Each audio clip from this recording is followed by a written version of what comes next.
All Indiana Politics is your premier source for Indiana politics, focusing on issues that matter to you. I still want us to be the best in the Midwest. We can't afford another lockdown. Give the citizens of this country the relief they need. Education in the state of Indiana remains priority number one. In-depth, nonpartisan coverage. We don't know exactly where the economy will be in January. People are worried with good reason. Exclusive interviews with Indiana's political leaders. We have the resources here in the state of Indiana to care for those who are in need. Expert analysis on critical legislation. We need to reform those laws. This recovery is going to take some time. We've got to anticipate that there'll be a budget shortfall. From Wish TV, this is All Indiana Politics Podcast on the All Indiana Podcast Network.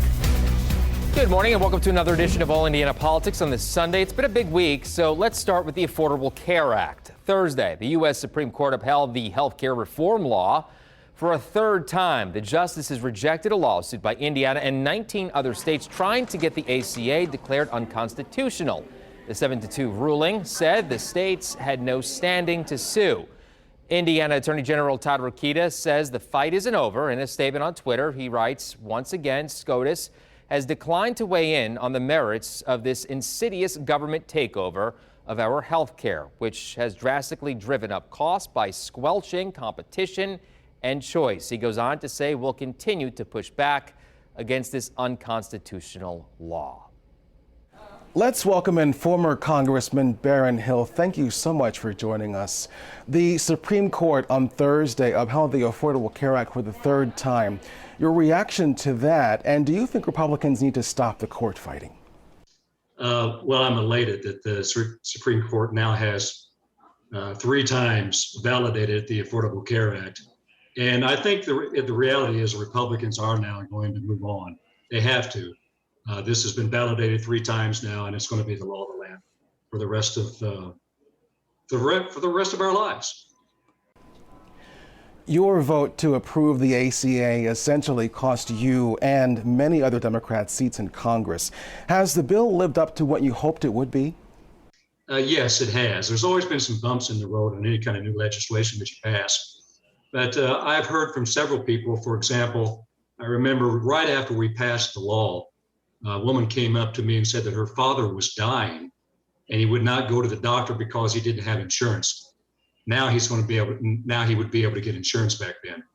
A second story that I would tell is my grandson is 6 years old now. This is several years after we passed the law, but when he was born with a very serious medical problem. He would not have been able to get insurance had we not passed this bill. And so this was the right thing to do. Wasn't politically popular at the time. I thought it would be, but it wasn't. And that was the reality. But it's still the right thing for the American people. Even former President Barack Obama says the ACA isn't a perfect law. What do you think needs to be changed about it?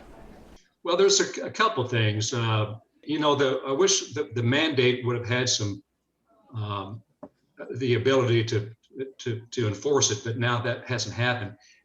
We need to look into the constitutionality of that mandate and make sure that more people are signing up than are now. Now, having said that, 31 million people in this country, including hundreds of thousands of people here in Indiana, have health insurance because of this act, and so that is a good thing. That's not a bad thing.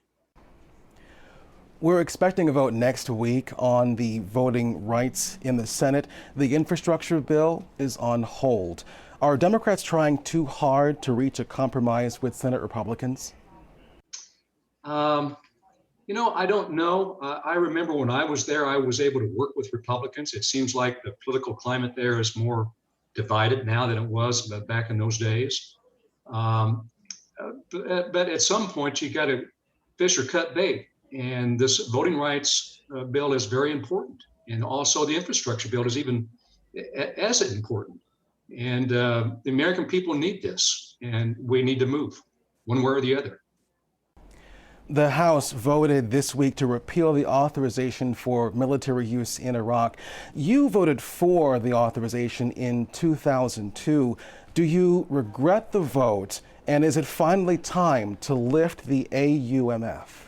I do regret that vote. It was a mistake to have voted that way for me. Now, having said that, I was actually lied to by the administration about some things that were going on in Iraq, and that's the reason why I decided to go ahead and vote for it. It has come to light that those things were not true that was told us. But having said that, I wish I had not voted that way. I wish I would have looked into what they were telling us more carefully. But I'm glad to see that they are going to repeal that vote. Former Congressman Baron Hill, thank you so much for joining us today. Glad to be with you. Good conversation, gentlemen. Thank you very much. Let's turn now to another issue on Capitol Hill. Senator Todd Young is in the state pushing his Endless Frontier Act. Young's bill is designed to boost U.S. competition with China, specifically in emerging technologies. It passed the Senate earlier this month. Now, one of the vocal critics of the plan in the House has been fellow Indiana Republican Jim Banks. He has been vocal and loud, but does not seem conversant in the details of it. So I know that this is popular among his constituents, among my constituents, and for those who really want to play offense against the Chinese Communist Party and understand the threat that they present, we will find support from those individuals. If instead, one is wedded to old and outdated economic doctrines, which suggest that people who live in rural communities and who feel left behind, the very working class that I believe should constitute the future of the Republican Party. In order to serve these individuals, they need good 21st century job opportunities, which is precisely what the Endless Frontier Act aims to bring them. Now, just to be clear, Young introduced that bill with Democrat Senate Majority Leader Chuck Schumer. It would create 10 regional technology hubs in the United States designed to spark research and development. Coming up, ending expanded unemployment in Indiana and the lawsuit that could force the state to keep the payments coming.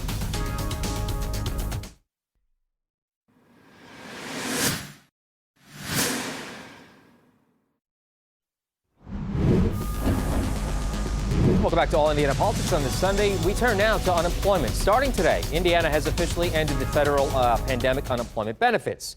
A lawsuit filed this week hopes to force Indiana to restart those payments. An emergency hearing in the case is set for Wednesday. Friday, Governor Eric Holcomb said again that now the right time to end the program here in Indiana is right now. Understand that we have more people in the workforce today than we did pre-pandemic. Understand we have a full employment, 3.9%. The 120,000 plus jobs that need to be filled is a fraction of what is available. During last year, during the global pandemic, we had a record year in terms of new job commitments. And so, yes, I absolutely feel for folks who were doing something a year ago that aren't now, but there is a lot of opportunity. That's the good news. People that are self-employed, that have started businesses that yes. cannot get back to work. Yeah, and if they're eligible for unemployment benefits, they're eligible to work, correct? And so we want to help them skill up in a different profession if theirs is gone, right? They chose to chart their own course. We want to make sure they know there's an abundance of opportunity out there now in this new economy. The end of the expanded benefits also has us looking at the system that has been plagued by fraud nationwide. The Federal Trade Commission says complaints about identity fraud to collect government benefits jumped 3,000% last year alone. ITMate's Richard Essex investigates the problem here in Indiana. The Indiana Attorney General's office told me they have never seen fraud at this level. Thousands of attempts every week to steal unemployment benefits from unwitting victims here in Indiana. ITMate introduced you to Terrence Riley a couple weeks ago. He lost his job and was forced to file for unemployment benefits. When he applied, it was discovered that someone in Canada had already used his name and social security number to claim benefits. Riley believes he is one of thousands of victims whose personal information has been bought and sold on the dark web. Have enough Bitcoin. Doug Swetnam of the Indiana Attorney General's office says the pandemic unemployment benefits are a prime target. No unemployment office had been required to distribute before, so a lot of them weren't really set up to ask the questions or verify the identity of people in categories like the self-employed or contractors or gig workers. And so it made it easier for people to cheat and harder to verify legitimate people. The Indiana Attorney General's office provided ITmate with a series of screenshots from a dark website listing driver's license and social security numbers for sale to anyone with a credit card. In an effort to stop unemployment fraud, the state of Indiana contracted with ID.me to verify identities of every person filing for benefits. Before the pandemic, unemployment insurance saw about a 10% improper payment rate. The CEO of ID.me, Blake Hall, tells ITmate that many states, including Indiana, threw out identity safeguards in a rush to distribute unemployment money. That opened the door to fraud. The federal and state government suspended a lot of those eligibility requirements, and so states were really left handicapped. And so the number had to explode. ID.me handles identity verification for 33 states. The company spotted and reported people that applied for benefits in 5 or 6 states at one time. Hall estimates that they stopped close to $1 billion a week in fraudulent claims across their network. Here in Indiana, the Department of Workforce Development estimates that 95% of all unresolved claims are fraudulent. DWD has not provided exact numbers. However, from publicly available data on their website, about 7,000 to 10,000 claims per week are fraudulent. The department would not say how much has been lost to fraud. Much of the fraud, according to Swetnam, is organized crime. It is every version of crime.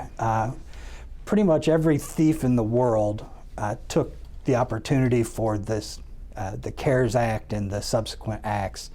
It was like a giant giveaway to every bad guy out there. So we have organized crime from foreign countries, we have organized crime in the U.S., we have street gangs that are jumping in.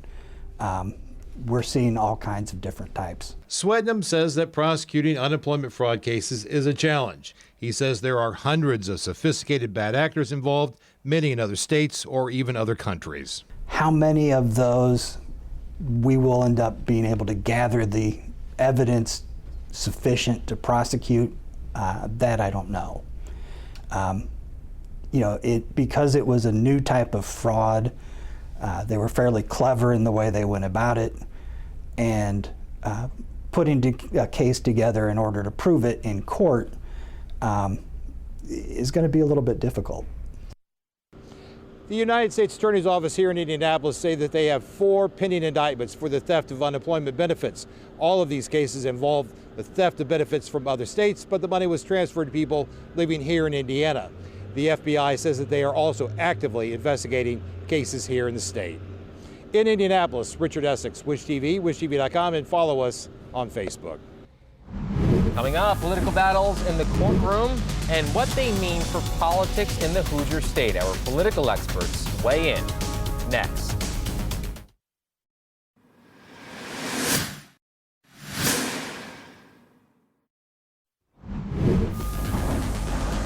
Welcome back to All Indiana Politics as we welcome back Democrat Laura Beck and Abdul Hakim Shabazz, publisher of IndyPolitics.org. Good to see you both. Thank you for taking some time. Let's start with the Affordable Care Act, shall we? Abdul, is the legal fight over the bill over? Yes. This was the third time the challengers brought a legal challenge to the Affordable Care Act. This is the third time they lost. So with the using a baseball analogy, 3 strikes and you're out. I think if Republicans want to change the Affordable Care Act, they'd have to do it within the framework of winning Congress, winning the presidency, and changing the law. But the legal fights, legal battles are pretty much done and over with after the third loss. Laura, Democrats win this fight? Yeah, I think so. I mean, I think Republicans staked their claim, especially at the congressional level, really, at overturning Obamacare. And there have been a number of various messages across the years, from repeal and replace to, death panels to you name it. I mean, it got pretty far-fetched. What I think ultimately ended up happening, too, at least in the court of public opinion, is that it did become enmeshed into our healthcare system. And there are provisions of it that are really popular. I mean, you've got pre-existing conditions. Young adults can still stay on their parents' health insurance. So politically, it became a much more challenging issue for them, especially for the congressional Republicans. So it's nice to have this put behind us, especially as we are looking at goodness knows how many people who may have pre-existing conditions now from COVID-19. Yeah. Todd Rokita was a part of the ACA lawsuit. Now he's fighting the governor in court. Laura, I'll stick with you here. Democrats keep talking about a civil war inside the GOP. You agree? Well, I certainly don't think that the optics, this is not one of my favorite words, but the optics look good when you have two leading Republicans that are fighting it out in a courtroom. I do think so much of this, while, I'm sure there would be discussions that this is on legal merits, I do think some of it is positioning themselves for, at least in the Attorney General's case, positioning himself for perhaps a larger run at a different office at some point in time. And that's something actually the current Attorney General is pretty good at, is doing some good earned media outreach in those areas. So not surprising, but it is something that certainly takes up a lot of air in the room and frankly makes people pick sides within a party that you don't want to do going into big election years. Abdul, your thoughts on this? Well, I was actually in the courtroom watching the entire hearing for 90 minutes. I thought both sides made some solid arguments. The governor's arguments were a little bit better. But one of the big questions that the judge had for both sides is, if the governor loses, where does he go? Where does he go? What does he do to get some sort of reconciliation, all this? So I think that it was an interesting hearing. I think the odds probably favor the governor, but judges can't do anything as long as in the framework of the law. So we'll see. One more question for you, Abdul, here. Is the governor a lame duck at this point? And if so, do you think that this, as Laura was mentioning, helped Todd Rokita run for governor in 2024? The governor, in my opinion, is never a lame duck, at least before the midterms. I mean, let's just make that abundantly clear. Todd Rokita wants to be governor. I mean, he ran the last go-round when Mike Pence got nominated as vice president. There are a bunch of other folks who run for governor as well. So as my good friend Laura Beck would say, he's probably carved out a particular segment of the Republican base to build and sort of run on. But as far as Eric Holcomb being a lame duck, far from it. When the speaker's out in town, the governor's the most powerful person in state government. Laura, on your side of the aisle, we don't hear much talk about Democrats running. Yeah, I mean, and at this point, we do have a new chairman of the Democratic Party, Mike Schmoll, who is really doing a great job at getting off and running. He's doing a lot of party building, which is something that we really strongly need, especially in all of our counties. He's really focusing on messaging and money and all of those areas that you need to win. I do think that the calendar is probably a little more accelerated right now for Republicans because there are so many who are coming out to run for governor, because there's could potentially end up in a primary fight, whereas for Democrats, we could potentially go down that road. I think you're hearing folks talking about it, but I also think it is our first post-COVID summer, and so some people may be taking a little time to regroup before they head into the next cycle. Certainly, of course, I think we're going to be hearing more about the Senate, since that's going to be one that's going to be coming up as well. So before I let you guys go, Mike Pence appeared at a Faith and Freedom Coalition rally on Friday and was really heckled and called a traitor by members in the crowd. You think this is his political future, kind of scorned by people who pushed him to prominence, Abdul? Yes and no. I think reasonable Republicans, reasonable conservatives get Mike Pence to understand the position he was in. But then you have the typical Trump supporters, which is what those folks were. And Mike is going to have to deal with that as he goes forward and considers a possible run for the presidency. Laura?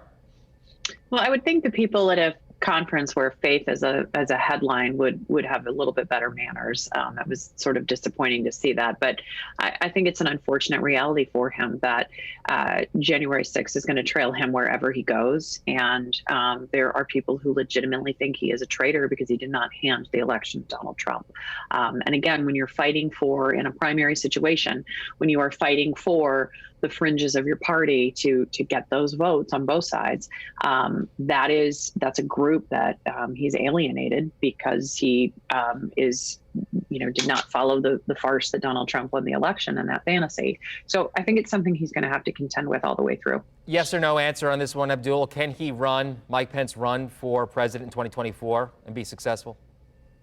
He can run, yes. Be successful, that remains to be seen. How's that for a lawyer answer? I like it. Laura? I agree with Abdul. There we go. We have bipartisanship today. I like that. Ooh, that's very nice. Laura, Abdul, always good to see you. Thank you for joining us today. Thank you. Thank you. We'll be right back. Take All Indiana Politics on the go with you. Download our podcast now.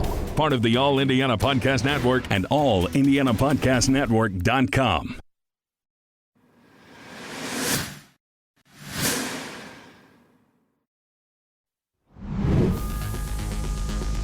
And thank you for joining us for All Indiana Politics on this Sunday. We'll be back here next Sunday morning, 9:30.